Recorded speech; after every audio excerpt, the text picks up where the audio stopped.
Lee, thanks so much for joining me. Really appreciate it. Let's get straight into it. Mm-hmm. Here's what I want to know. What are you doing now, and what's your career path been to get there? Because I know it's pretty unconventional. So let's get into that. So I am the service design lead at Ealing Borough Council, which means that I lead a team of service designers and we have a researcher. And I've been at Ealing for about 18 months. Prior to that, I was at Kent County Council and I'd had a couple of roles essentially in change and transformation, children's services. And then I did a much broader project around community assets. But I'm still fairly new, I would say, to local authority. It was a COVID pivot, I like to call it. Right. So when that first lockdown came, I was basically a freelancer who had just come to the end of a contract, Right. And was like, ooh. And bear in mind that all of my work, if you do look at the CV, whilst it does look unusual and strange, I suppose, in its logic at first, when you think about it, it's very people oriented, it's very events oriented, it's had young people as a focus, and so all of those things were industries that were not even looking for people at that time, February, March 2020. So whilst I had job applications at the time, slowly I was just getting these email notifications that they were closing their recruitment process. But, and this is a kind of a random, the way that fate, luck, the universe, whatever you want to call it, has Deep stuff. it. Very deep stuff. Deep stuff. I had basically already started the ball rolling with buying my first flat. And that meant that I was moving to Kent because that was where I could afford. So that train was in motion. And so I had to think very quickly about, right, so what are my other options? And I was like, okay, stop just looking for jobs in London. Since you are moving to Kent, look for jobs there. And I saw a job at Kent County Council. It was actually a graduate scheme. So I was like, well, rock and roll.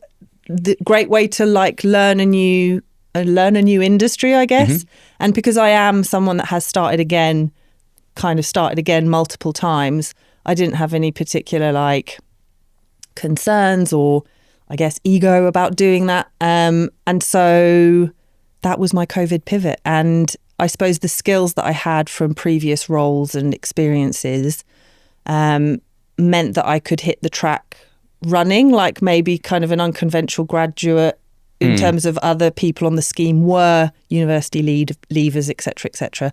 So I did feel like a bit of a cuckoo in the nest. But hey, if you can be helpful, you're helpful in a team. So that's been the last 5 years, basically. So originally you had a bit of a performance background, didn't you? Yeah, so I studied theatre and French at university, and I suppose my obsession or my conviction was around theatre making as a tool for learning. Yeah. That's broadly kind of what was my motivation. So at university, I studied applied theatre. We studied a practitioner, Augustus Boal. Wow, yeah, the Brazilian form theatre, yeah. So theatre of the oppressed. Mm-hmm. So doing applied theatre, doing forum theatre workshops, precursor, dun, dun, dun. In communities. I was like, this is my bag. Like, yes, please. Absolutely wanted to do that. What's in your bag about that? There's something about people that aren't there to do theatre. Like even with Amdram, I just think the most adorable thing is like a small community theatre with people who are just, doing their best to do a thing together. That kind of collaboration, it just gives me the gets you in the feels. Swell. And so especially when you're doing projects that were about, elderly people getting to know and understand younger people and vice versa in their community, or I did a project with migrant workers who didn't necessarily have legal status, and just getting them to open up and kind of share their stories for, I'm not going to go to talk about all the projects, but those moments where you are helping people to express themselves in an unexpected way, in a playful way, in a relaxed, safe space, just really enjoyed it. I mean, I know those skills are absolutely invaluable in kinds of work that you do. And I have a performance background as well. And I really rely on those skills very, very heavily, particularly in workshops and particularly when I'm trying to build rapport and, empathy with people. But tell me about that. How have those skills helped you in the work that you're doing now?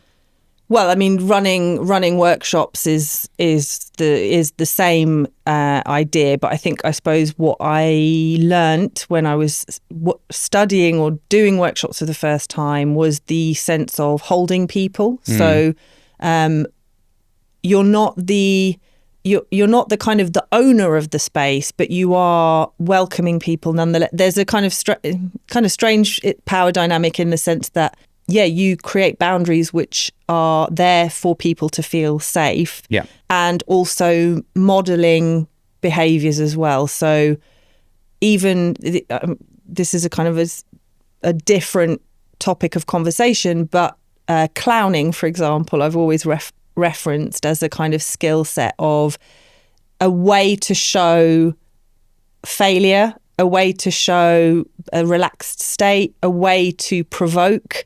I think those are also interesting kind of skills which have served me in all sorts of things, whether it's workshops, presentations, just getting to know people quickly. I want to know more about this because so I studied clowning as well. And I think in the general population, most people, I think, would see a clown as sort of at the bottom of the ladder of performers. Whereas anybody that knows, anything about performance knows that those are some of the people that have put in the most work to their craft and are able to do the most moving things with the people that they work with and the audiences they perform for. So what is it about those skills that you think are interesting and you draw on in these workshops in a bit more detail? Yeah. P.S. I haven't done a Lecoq away week or anything. Like some of my friends have.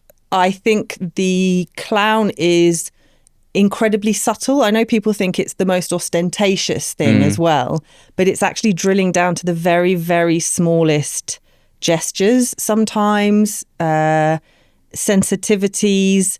I mean, there's a whole breadth of the clown to look at, but I just think it's an interesting kind of form, and I don't know if I do pride myself on having actually described myself as a clown in a job interview. I did that once. Why are you wearing the nose? Terrible. Take it off. With the ruff. Yeah. No, I think it's really interesting, isn't it? Because a clown really, or at least in the sort of, I went to go and see the Slava Snow Show recently in, I want to say Drury Lane. And he involves people in that show and gets them to do things that are sort of pretty outside their comfort zone, but never in a mean way. And it's always clear that he would be willing to do any of the things that he's asking other people to do too. And I think there's a bit of a parallel there in workshops. If you can be really self-aware about, people's boundaries, really try and encourage them to explore things that maybe would be considered taboo, or they would be a little bit reluctant or often feel unsafe to explore. If you can demonstrate that their boundaries and show people that you are willing to go there with them, those are all skills that sort of clowns have. And you would never talk about those kinds of things in building capacity among people that work in service design or that run workshops or facilitators. But I think they're wildly, wildly important. It's such an interesting parallel. And there's something about the character that you take on when you're running a workshop, right? It depends on who you're running the workshop for. If you are inviting, a small group of people from a residents association who, are a bit coy or anxious about talking about the topic, there's something that you need to do that's very welcoming, gentle. But if you're doing something with senior leaders and that there's going to be maybe a lot of ego or a lot of conflict in the room, maybe you need to hold the space in a different way. And so that's part of the I suppose, experience design, which is adjacent, I think, to theatre making. Even outside of the clown, you've got the kind of, have you sat in every seat, which is a kind of classic technique in the theatre, which is to say, what does it feel like to sit in that chair? Can you see? The actors block themselves to think about whether people can see, whether people can hear. And I try and do that as much as possible in my work as well. I think that's lovely. So tell me about your work then. What's a typical day? I'm sure it's very, very varied, but what happens? What's the work? It's super varied. We, as a team, have tried to have those rituals that mean that we feel like a team. So we have a Monday morning kind of coffee catch up with the whole team, kind of just talking about what their week looks like, what they're hoping to achieve, what they need help with. Same on a Thursday. Those are our 2 in-person work days. Mm-hmm. We sit together at the end of a Thursday and kind of go, this is what's happened this week. This is what I'm going to be concentrating on tomorrow in like kind of planning ahead for next week. And so that in-person time, I think, is really important as well, to be able to share, to be able to float questions, concerns, and just have like a really good, healthy team culture and relationship. And then the rest of the week, it's just rodeo. Like apart from those 2 things. What kind of rodeo? So, for example, next week, we're running a workshop. Well, some of the team are running a workshop with adult social care to go over a design of the referral form that people fill in when they hit the website. Mm-hmm. We are running a whole day workshop with partners as well as in external partners, as well as council staff from various departments, on kind of how might we write an anti-poverty strategy or a mission that gets us to either tackle, eliminate poverty. And that is very much about what language do we want to use, what goals do we want to set ourselves, what are we currently doing, what needs to be done differently, etc., etc. We're having a team away day. I might have several meetings either with a director of housing about, that's another thing I'm doing, is a workshop on the Grenfell report, and just facilitating a conversation about what did that report bring up? Yeah. How does that make us feel as an organisation about what we could do differently so that it's, nothing like that would ever happen again. So it can be, we can be brought in to facilitate those kinds of conversations, but it might also be interviewing members of a team about what their current work processes, experiences are, or going out in the community and doing a workshop in a library or visiting a community centre to think about what could be popping up there. So trying to keep it as diverse as possible, I think, is something that I quite like, because it keeps the energy and the visibility of the team as well, because we're still a relatively new team. So you want to be generating those kinds of like conversations and relationships with people at this stage. Definitely.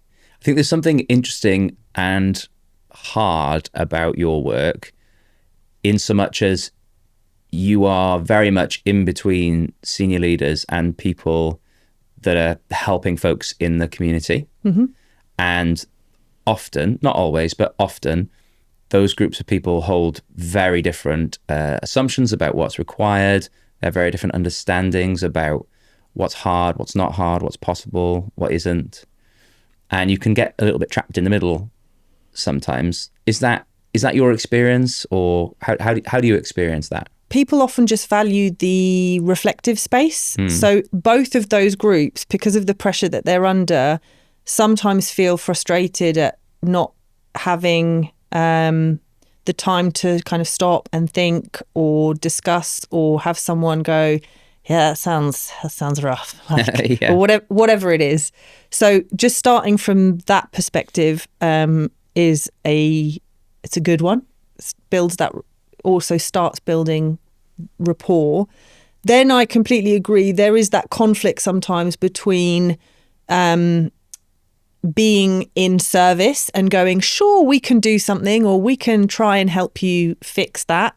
But then also putting in, you know, sometimes boundaries of like, well, this may, or, you know, maybe this problem isn't, I know that you think it's that, with a bit of thinking, talking, research, playback, it actually might look a bit like that. Do you agree? And, you know, it's that, sometimes that do you agree might be tricky. It might be the end of the commission of the work, or, or whatever it is. So that's a delicate dance. And I'm not, you know, I wouldn't say that we've necessarily mastered that, because every relationship, every project is different, and the, you know, priorities change all the time as well. So even when you've got someone who's all in, if something else comes along, then it might change direction. So, but that's just working with people and complex problems, like standard. You've just got to accept that. I mean, we are constantly thinking about how we can do it well and do it better. But yeah, sometimes it just doesn't take in that way. Yeah. My colleague / friend / mentor, Rick Torseth, I probably haven't called him that before, so if he watches this, he'll be like, "Am I? I didn't realize I fulfilled that role for you." He says that relationships are primary, everything else is derivative, and I love that because an enormous amount of work needs to go into building relationships with people that have differing pressures, people on the front line, people in leadership roles, just in order to be able to like earn the space to have some of those conversations that you're talking about. I think this might be a different problem. That is a very different conversation with somebody that you have a proper relationship with than with somebody that you have a very transactional relationship with. We talk about this in Basis. There's if you're not familiar with this guy, it's very worth looking at. A guy called Ed Shine, who wrote this book called Humble Consulting. It's brilliant piece of work. And he talks about different levels of relationships, and how level 1 relationships are the kind of relationship that you have with like your lawyer or your accountant, and sometimes even your doctor. You know, they're very, very businesslike, very transactional. But those kinds of relationships don't serve complexity very well, because the answers aren't binary. They aren't you're sick, you're not. They aren't you've paid your taxes, you haven't. They aren't you've broken the law, you're safe. You know, they're much more nuanced than that. And I think just so much work needs to go into getting to a place where you have more of a personal relationship with people. And I think that it's very difficult to judge what the boundary is there and to get it right. And I frequently get it wrong, because I think my personal ends up being oftentimes a little bit more personal than most people would be used to. Sure. We're gonna have to make sure that the camera cuts to you so they see your face, so that I don't immediately start laughing as I'm saying that. But I think it's necessary, you know, because then together you can navigate through those things. You know? Yeah, and I think that the key component in that is candor. Like, if you can have the relationship that someone kind of goes, real talk, like, yeah. And you know, I'm obsessed with the almost the physical space that allows that to happen in. Yeah, and this is not going to sound inclusive, but the version of events or the meeting that you have in the pub after work compared to the meeting that you had in the room with the fluorescent lights, often very different. Like the way the gumph and the jargon that we use to describe a project in the HQ of the office compared to when you go down the pub and you go to your mate, oh, what are you working on at the moment? And you kind of give them that description of the project is so revealing, I think. There's something in that, isn't there? Because you're right, that is true, and it's also not hugely inclusive. But the question is, I don't mean, hey, you're not being inclusive. That's not what I mean. There's an interesting question to answer there, isn't it? It's like what are the places and spaces that we need to enable us to have better conversations? And that we'll talk about relational services and the design of relational services in a bit, I'm sure. But this is something that we think about in that work too, because if somebody comes in, let's say to a council through the front door, whatever that front door is, and they clearly have I'll back up a little bit. We're writing, we're writing a book on the design of relational services at the moment, and I'm halfway through writing a chapter with Dennis, my colleague, pal, mentor. Everybody's my mentor today. He actually is. And I wrote a little story that was based on something that I've observed in many different places when I was working in councils, and then observing when I've been visiting councils, where somebody comes in through the front door and they present with, let's say, a problem like I'm struggling to pay my council tax bill. There's probably a reason for that. There's probably a bunch of other stuff under the surface.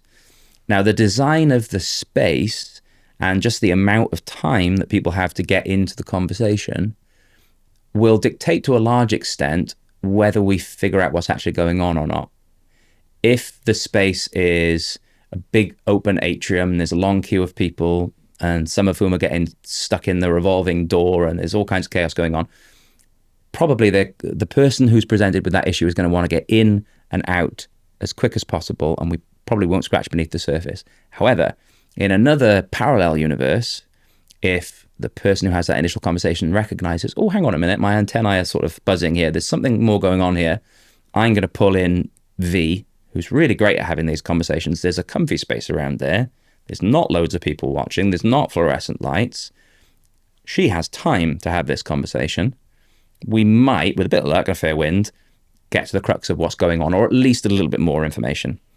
And there's a parallel there in our work, isn't there? Are we designing our spaces, our meetings? Are we facilitating our conversations, whatever that means, in a way that enables us to have a proper conversation about what's going on? And are we doing the right thing? And it's like we completely suspend our own experiences of what it's like to walk up to a desk and for someone to say, sorry, have you got a reservation? Or, I was walking through a tube station the other day, and there was a desk of people, I don't know what the organisation was, but they kind of just had a big banner, "Are you depressed?" ? And I assume the invitation was to go over and speak to them. Right. But I was like, I'm not sure that's, I feel like I would like to do that. And was I'm there well. A big arrow pointing? Yeah. If you're standing here. I could, yeah. And so I enjoy thinking about, and this is a weird parallel, so hold on. And, I hope it doesn't upset anyone. But, when you look at, not that I'm some big 5-star hotel user, but when you look at that kind of luxury service, that design of service is a really interesting parallel. How do they make people feel comfortable and inconspicuous and relaxed but looked after? Those small attentions to detail, there's a lot to learn about. That's how can we make people, that's what people need when they've got a slightly awkward thing that they need to get to about. Yes. And I was talking to a friend whose dad volunteers for a debt advice service, and he was saying to her, as he builds his relationship with people, some of the work that he's doing is basically kind of getting them to stop concealing something that they've been concealing for a long time. So those entrenched behaviours, we need to accept that they're part of the thing and design around them. How do you keep, it's not a one and done, right? You're not going to come in and be like, blah, here's all my, of course not, no. Here's all my debt shame.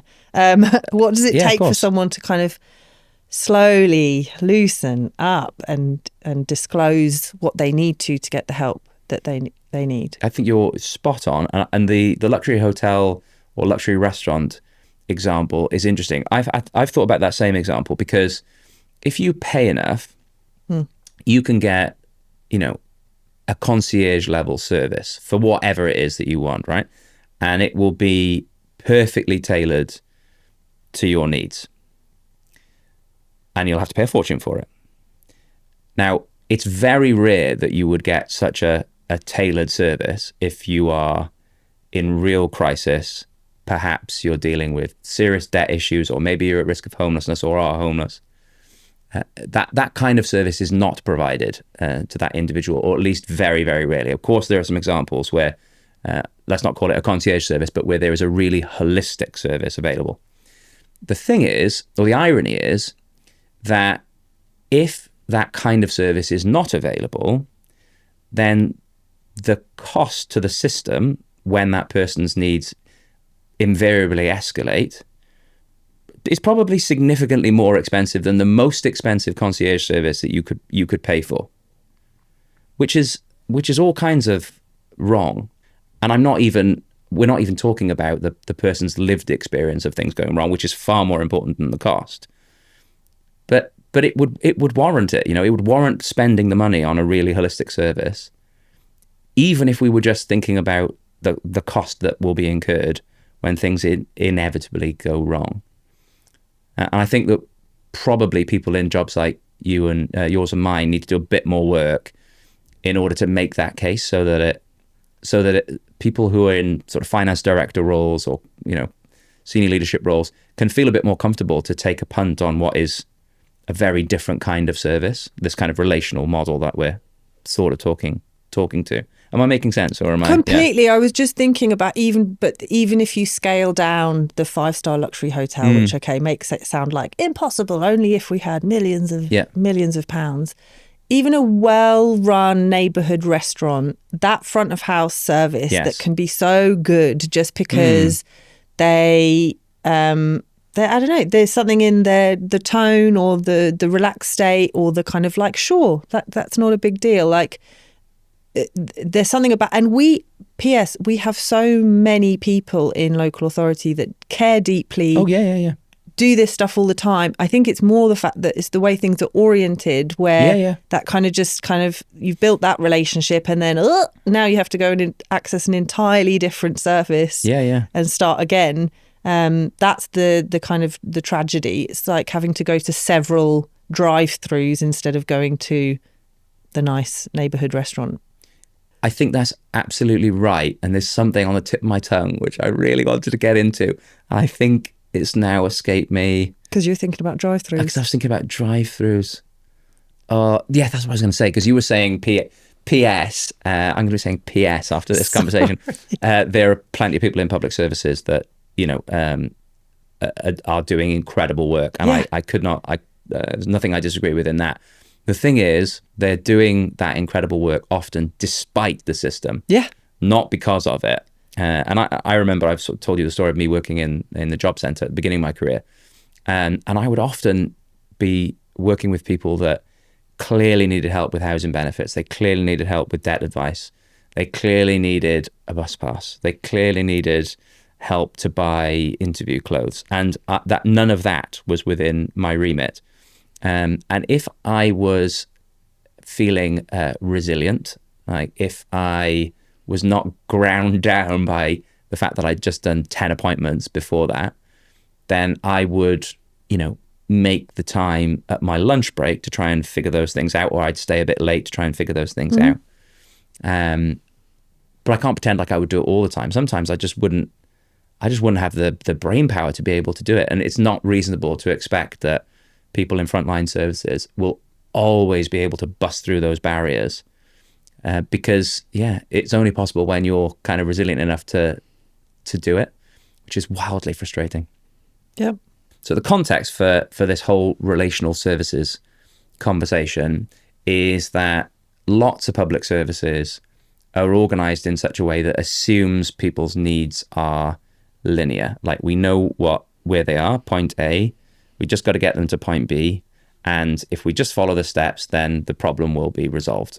And that is true for like parking permits or registering a birth or that kind of thing. Mm-hmm. But as soon as people's needs start getting more complex, it doesn't work like that anymore.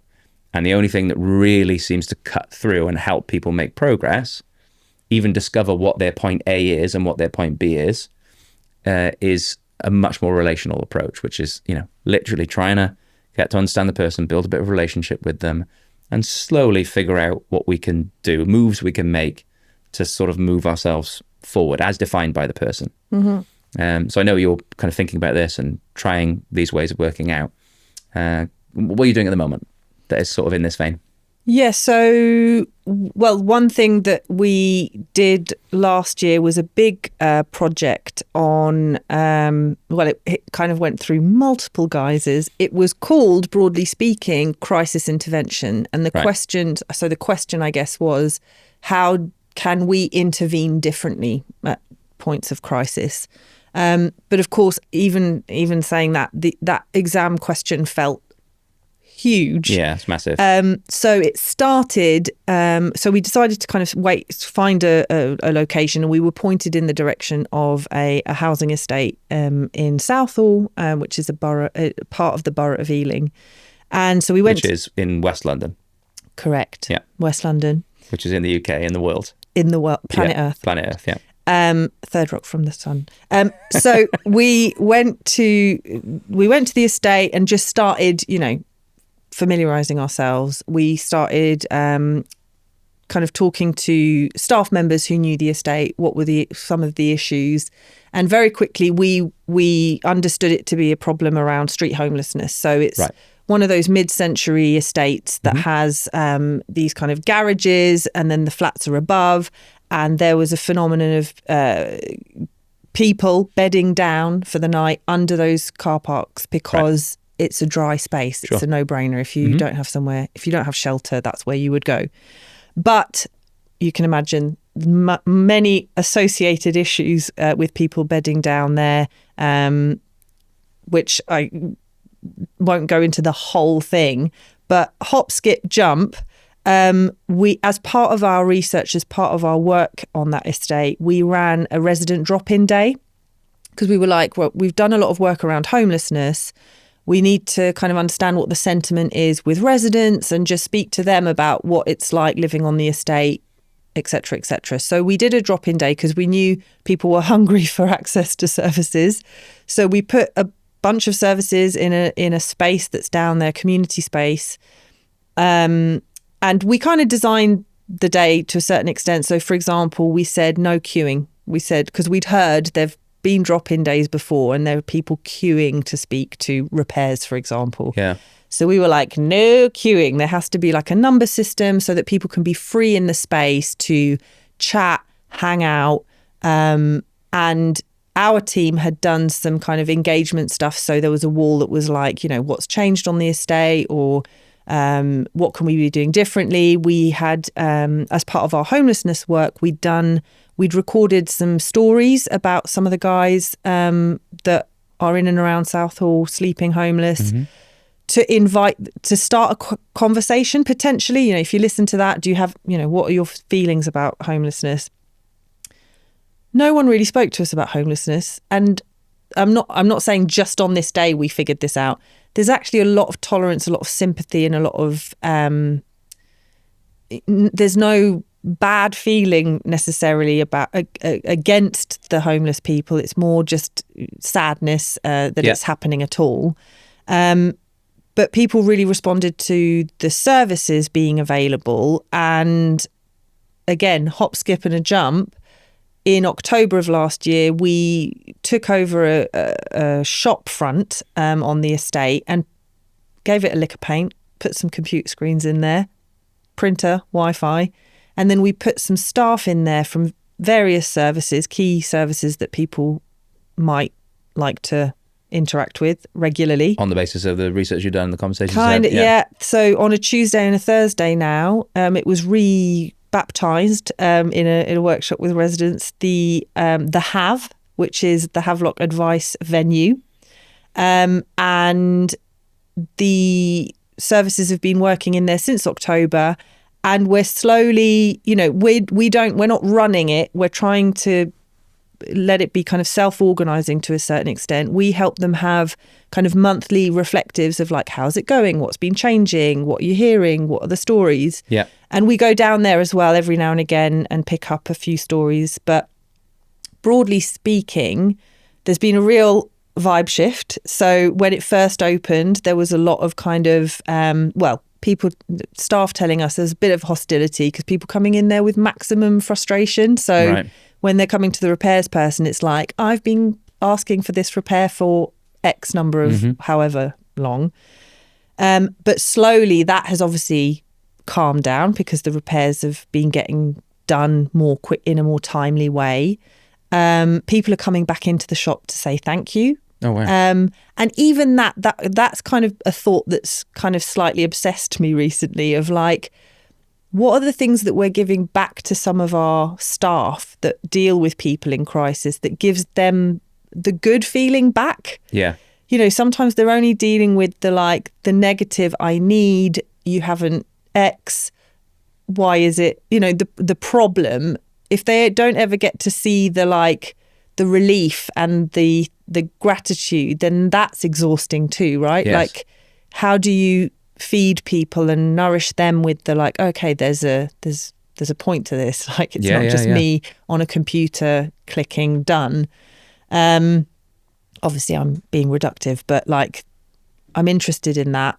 And I think, you know, one of the housing officers that's working from there is like, there is just a different energy here to any of the other housing hubs that we have, because you know, staff are also able to just like chat to each other and catch things. So one of our community safety team who work down there was telling us about a resident who's not on the system, but they just through observation or because of something else, they'd been able to visit that person at home and realise, hey, whoa, there's a lot of vulnerabilities here. Few referrals were made.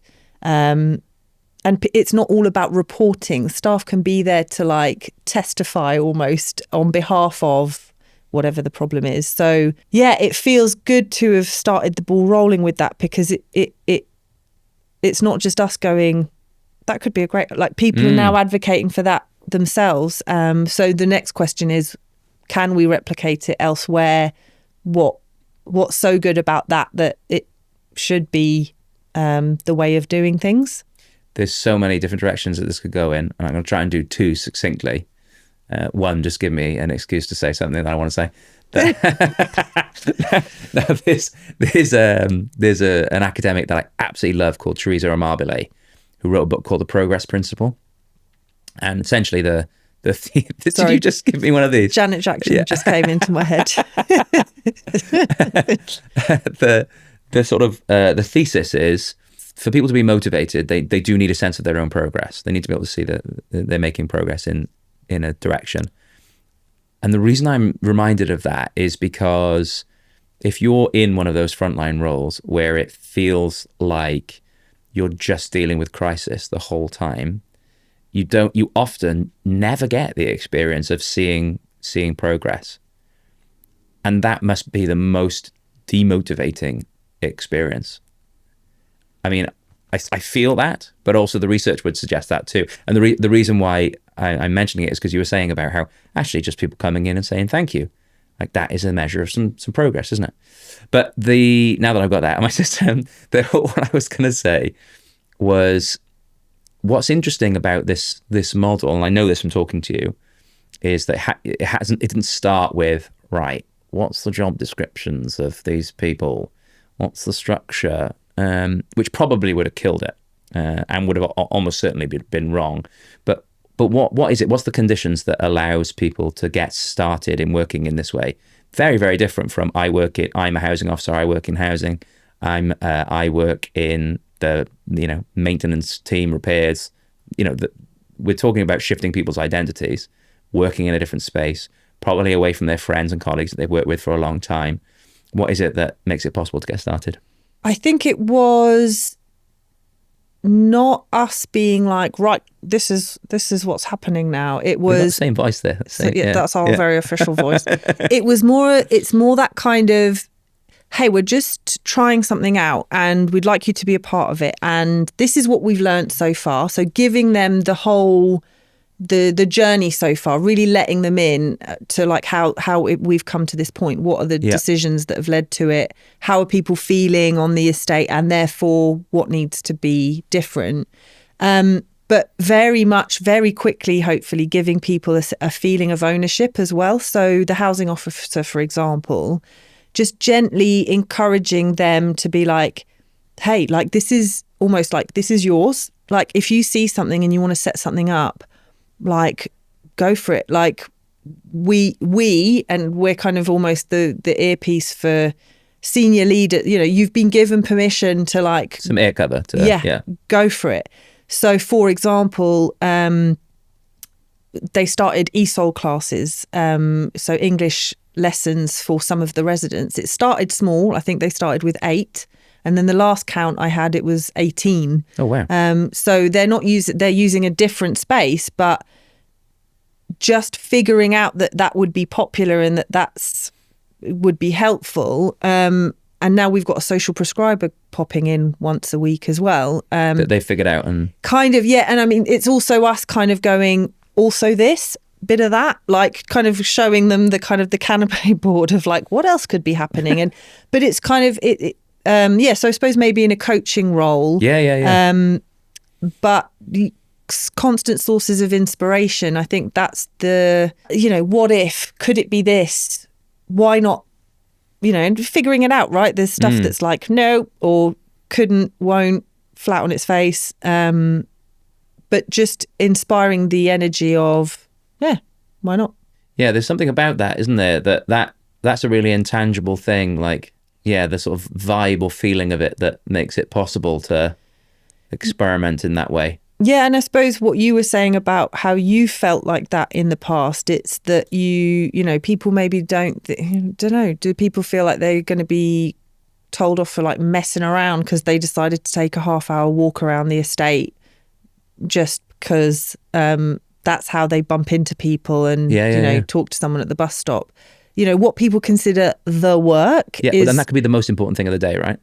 But people have become convinced, and this is the wider culture, I think, that actually it's all of the emails that you answered. It's the transactions. Yeah. Yeah, not the relationships, not the conversations. No, and I think, I even think that about my team sometimes. Actually, the Mondays and the Thursdays, even if our Monday morning is predominantly having a coffee together and talking about the weekend first, that sets the groundwork for Wednesday when I just message you quickly to be like, this thing is, needs happening now.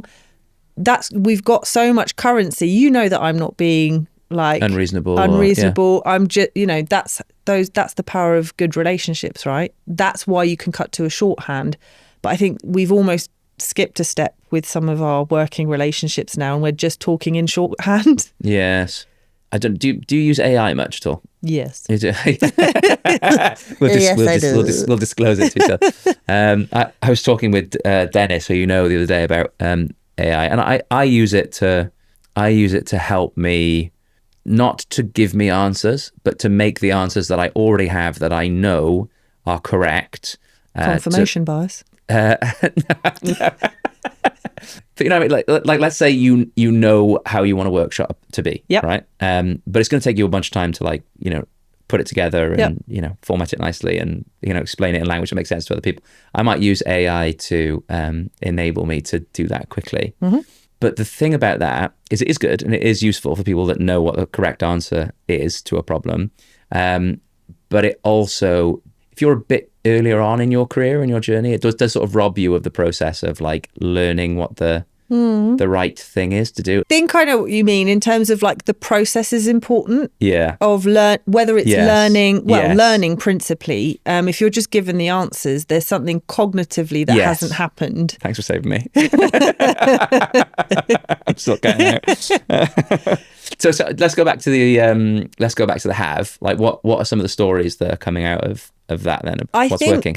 I think what's happening is those principally it's relationships, and it's learning more also about the system in motion, right? Because if you're working in the same space as someone from a different service, which happens less commonly now, people are learning the answers to some of the common questions. So actually, whilst it's not yet a completely holistic service and everyone's role has completely blended, not that that's the objective, but if that's not potentially, what it is, actually now the community safety person can actually answer that kind of basic housing question that you have, or they've got, so one of the solutions we had to the repairs question of like, if the repairs officer is out because they've gone out to do something and someone else comes in to report a repair or chase the repair that they had, we've put a whiteboard in the office where repairs that are being noted or are being worked on are visible. Yes. So there's that feeling of like, I've reported it, it's now visible for everyone to see, and I can pop in and anyone can now tell me where it is in the thing.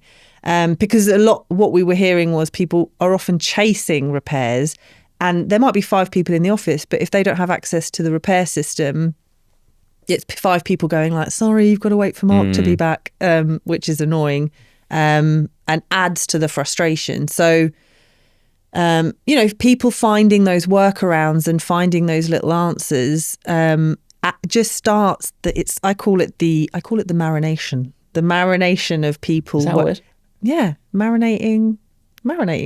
Yeah, okay. I'll give it you. I wouldn't count it in Scrabble. Oh, going to have to look that up immediately when I leave. The source between people. That's what makes those kinds of relational encounters, because someone's tried to find the answer for you. That sometimes that's also the feel good factor, is like, you didn't know the answer, but I saw you do your best for me, and even if you didn't get the answer in the end, that counts as well. That humanity counts. Yeah, I agree. Yeah, and the environment needs to allow for the time for that, looking around, trying to be helpful. Just like space to breathe, in the interaction between people and between the helper and the resident. Mm-hmm. So we'll wrap this up shortly, but I think you're somebody that's just really great at your job. You're just really good at it. Thanks, Joe. No, you are. And it's a job that has, there's a lot of practice to it, and I mean practice in both senses of the word. There is a practice to it, and you've got to do a lot of practice. Yep. And I'm kind of obsessed with learning and getting better at stuff and getting better at the practice of working with people, understanding what people's needs are, designing new ways of working, testing them, learning, iterating, all that stuff. How do you think about that? How do you think about getting better at this stuff? What can you do if you're in a role like yours in order to improve your practice? Oh my God, it's everywhere. So I do this, I encourage this in the team as well. Like, not the classic, what are you reading? What are you listening to? But, going to things, whether it's conferences or even Design Week. A couple of years ago, I went to something that was not on the surface at all related to what we do, but it was about design. It was about creating and co-designing. And I started talking to the lecturers.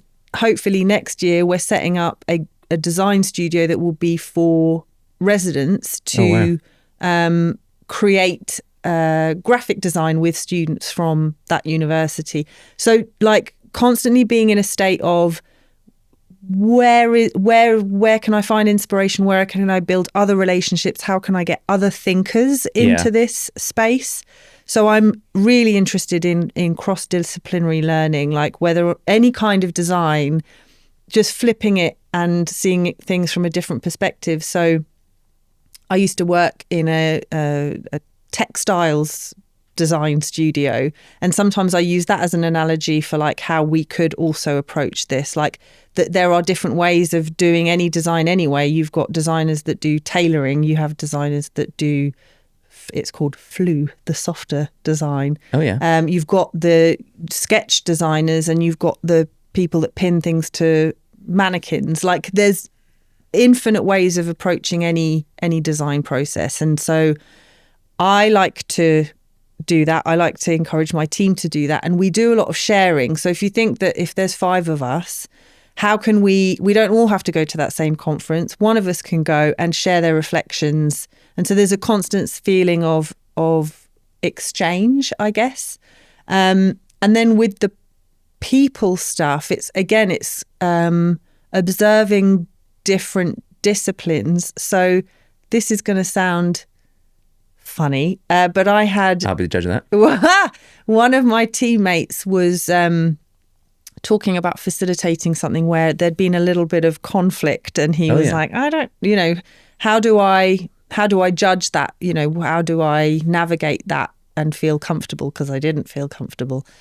And I suggested watching an episode or 2 of Couples Therapy on BBC. Right. Because I thought it was a really lovely model for how you navigate other people's conflict as a facilitator. It's a completely different discipline, different field, but it gives you some useful maybe vocabulary. It models the kind of energy that you need to maintain when that happens.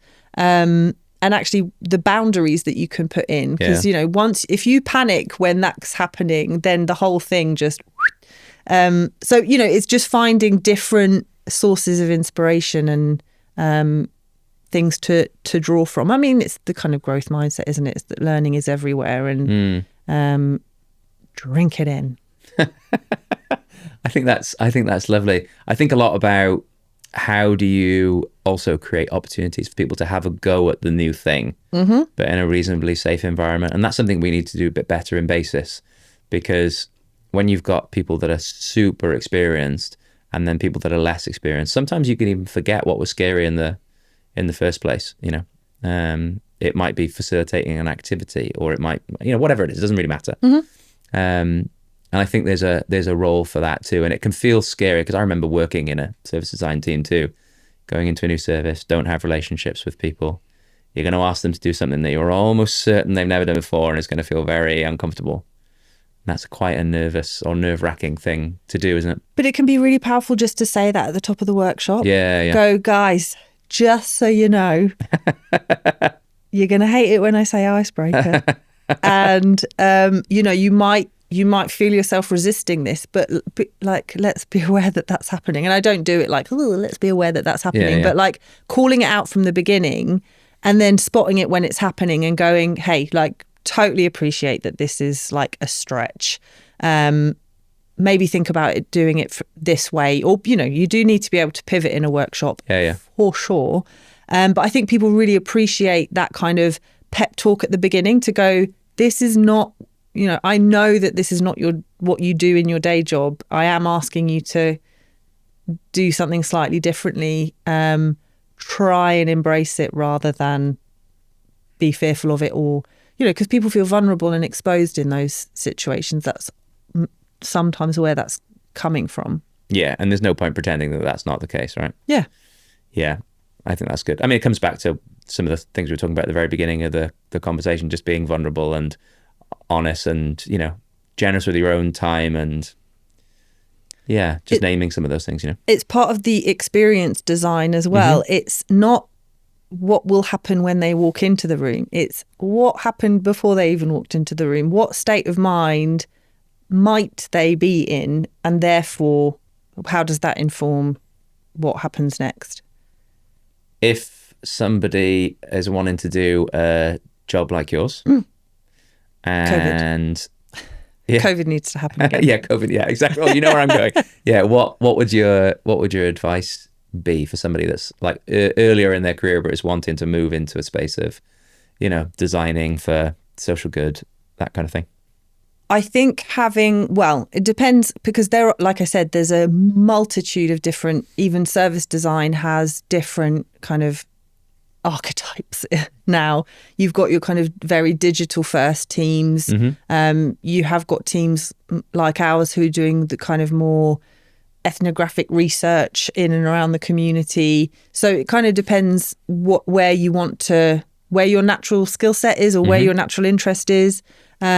But with the relational stuff, it is crafting that. It's and again, doing it in unexpected places. Do you even have the hobbies that reflect that skill set? So whether or not it's joining, not everyone has to join like a wacky improv group, but doing something that either gets you out of your own comfort zone, so that you know what it's like for other people, or that you are building those skills to like hold that kind of space for others, is a good starting point. If you're not getting those opportunities professionally as well, I think that the other things that you do in your life are just as nourishing and important. I think that's so true, because all the methods and tools of service design, you can learn all that stuff. That's just in books, and it just takes some practice. But the ability to just build a relationship with people, hold a space, all that stuff, you can learn and practice that stuff in a myriad different ways outside of your current or professional role, can't you? Yeah, absolutely. And it's all the more difficult as well when you're doing it online, like building rapport quickly. You're absolutely right. You could be an absolute the service design don with all of the like technical skills. But if you're making people feel like judged because you're asking so many questions and you're not asking them other stuff, or being a bit light at time, whatever it needs, whatever it takes, then it's just, there's a danger that people just feel interrogated, and they might not accept the second meeting. Yeah. Great. Well, if we do this again, I hope you will accept our second meeting. We'll tentative. See. Tentative. Oh, there's nothing more passag than the tentative. Hey, this is so good. Thank you very much for doing Pleasure. this. I really appreciate it. I hope some of it made some sense. Yeah, all made sense. I also really appreciate all the input that you're giving us on our book on the design of relational services. It's far better for your input. Really, really value it. And thanks so much for joining me. Pleasure.